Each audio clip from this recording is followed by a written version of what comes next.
Hey everyone, welcome back to our channel. Today, I will be going over how to add shadow background to your text on Pictory. So let's get started. Elevate your text with a touch of depth and emphasis using Pictory's new shadow background feature. Here's how you can make your text stand out even more.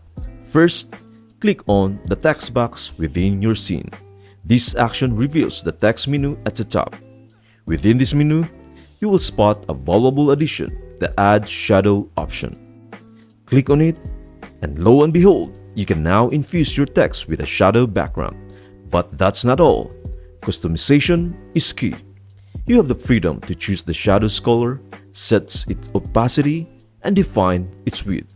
And for those of you with a distinct brand identity, we've got you covered. Easily incorporate your brand colors by inputting the hex code. Pictory empowers you to create with precision and flair. Make your text pop, communicate your message effectively, and own your unique style. That's it. I hope this video helps you out and see you in the next video.